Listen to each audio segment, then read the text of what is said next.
I think you make it's a very good point, and I think it's very well made, and I think you're absolutely right. I think we need to bear in mind the lessons from history, that you can legislate, you can reform with the best possible will and the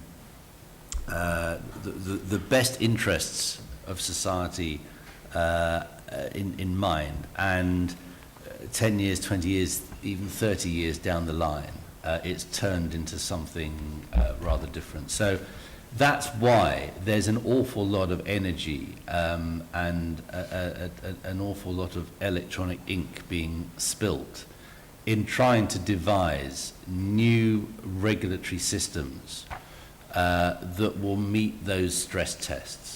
And they do need to be stress tested to destruction for the very reasons that you say, Pete. And actually, I would commend to all of you this afternoon's session where we've got Martin Moore, who Jean has already mentioned, at the Media Standards Trust. I'm involved in that process. The MST is putting together a very comprehensive and I think really interesting plan.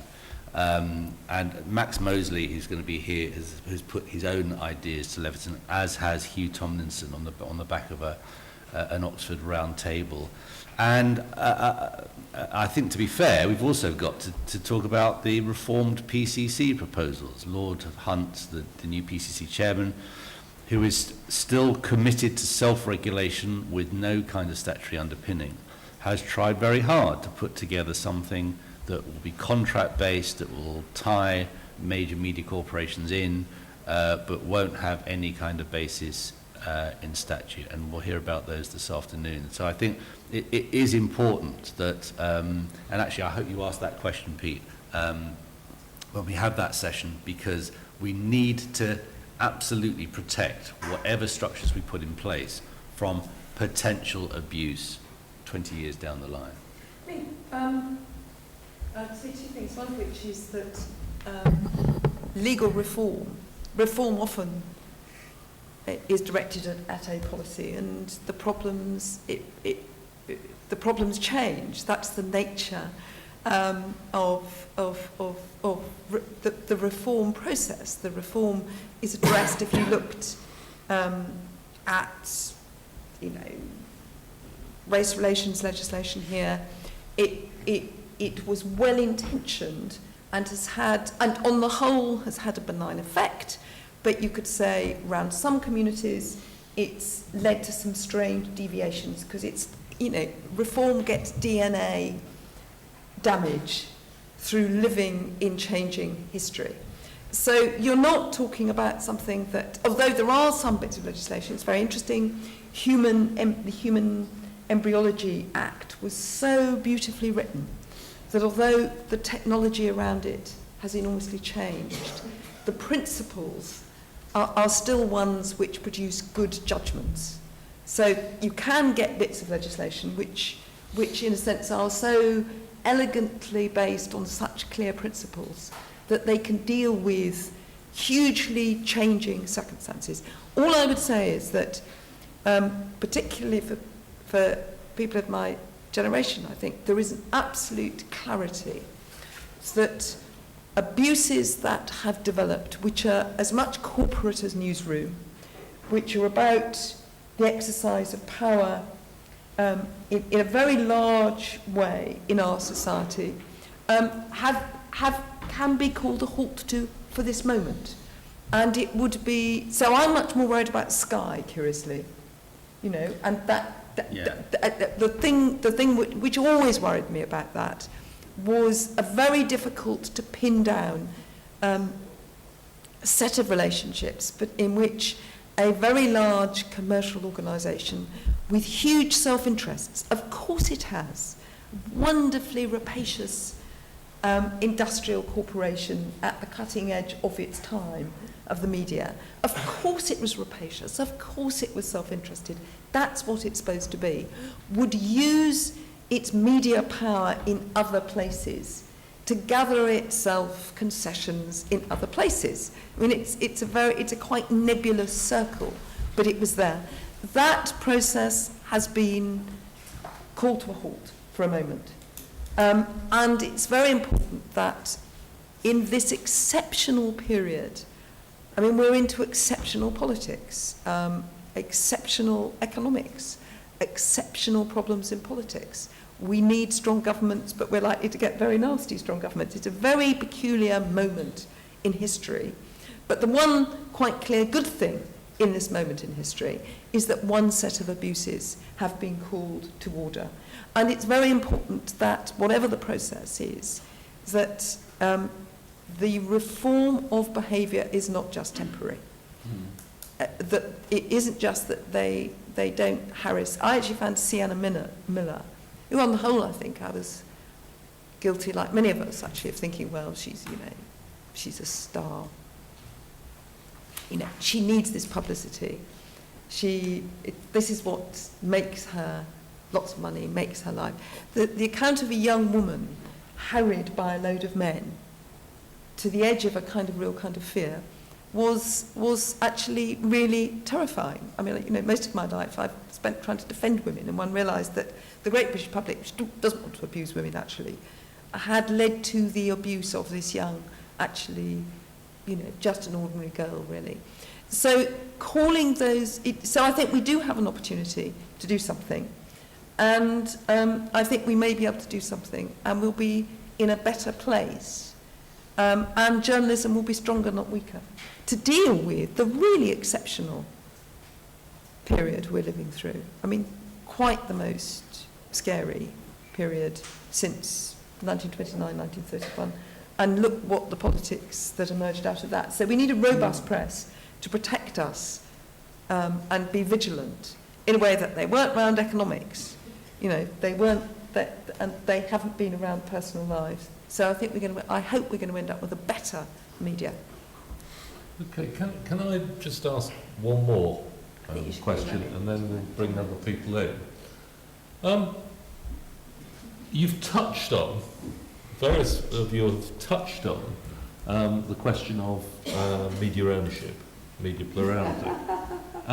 It seems to me that actually the big immediate effect of the phone hacking thing and the way it's turned out, rather than simply the Leveson inquiry, the big immediate effect, and probably irreversible, is one particular media company, namely News Corp, has become something of a no-go area politically in Britain.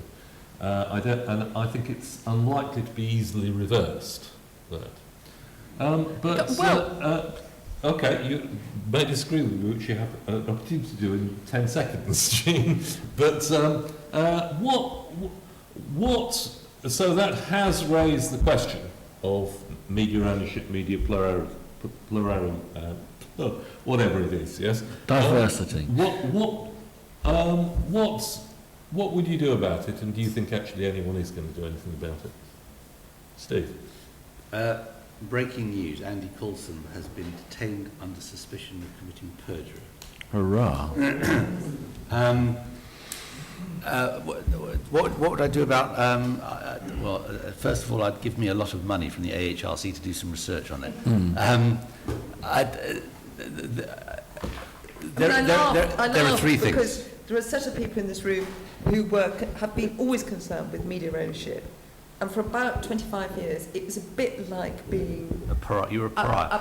Or somebody in a Bateman cartoon, the silly old-fashioned person who said that who owns the media matters. My first article on this, in fact, Julian goes back even further than I do. My first article for this was for The Guardian in 1986, saying that we really need to be careful about our rules on ownership and cross-ownership. What do we need to do? We actually need to put in place structures. We need caps on total share of media revenue that any single organisation is allowed to have, and we need to be courageous enough to force companies to divest themselves of certain media assets if they exceed those shares. Ender's Analysis has put forward an interesting proposal based on share of revenue. One of the problems is, and one of the reasons that I want to do some research on it, is there are a number of fairly inchoate ideas around. And what politicians are going to need is something concrete and something that they can actually understand and live with themselves. But there is another angle to this, which is not just how do we deal with the traditional locus of corporate power and control it in the democratic interest, but how do we actually, I mean, we've got to some extent got to look forward and say, what about the democratizing potential of new media, of online, of social media? To what extent are they potential threats through the power of Google and Facebook, for example, but to what extent are they potentially liberating, and to what extent do we need to put in place structures or policies or funding initiatives like tax breaks, which will actually help new startup enterprises, new initiatives, particularly at the local level, people who are interested in doing good journalism, who don't actually have to go and work for the Daily Mail or the BBC or for Google, but can actually be part of small, collaborative, cooperative journalistic enterprises which actually add to the total mix of information and accountability sources that are available. I think that, I think that the biggest danger at the moment is that people fight the last war. Yeah. And the last war is media control in classic media organisation. And I don't think that as we go forward, that is the problem where self-interested monopoly, damaging to the public interest, is likely to emerge. And where it's very clearly emerging, my children, and no doubt you, regard Amazon as a jolly utility that delivers books when you want them, anywhere. Once Amazon becomes the dominant publisher of ideas, and that's what it's proposing to do, I mean, it'll the entire publishing trade is indeed working on such tiny margins, bookshops are disappearing.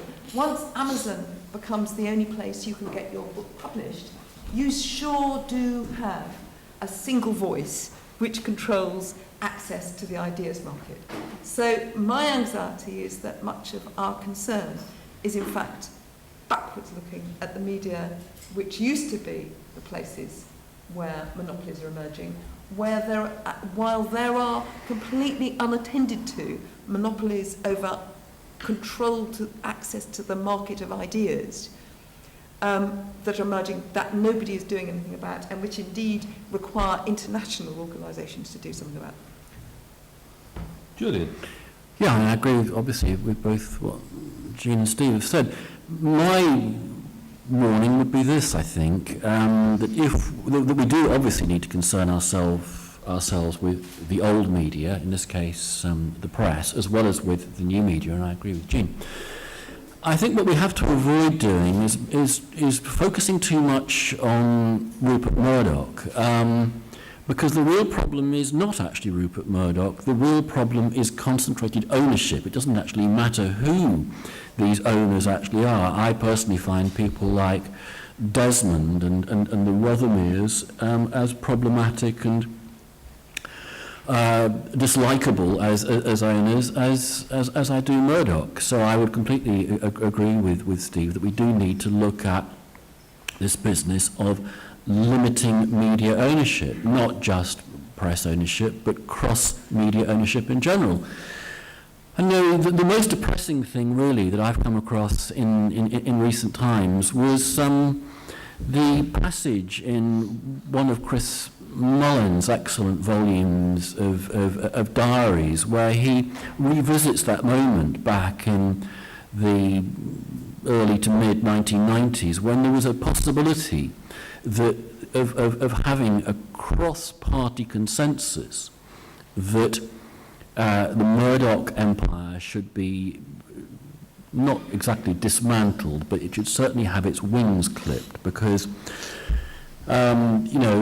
those of you who remember those times will remember that the Murdoch press was extraordinarily hostile towards John Major. The Sun in particular was extraordinarily as hostile to Major as it had been actually to Neil Kinnock.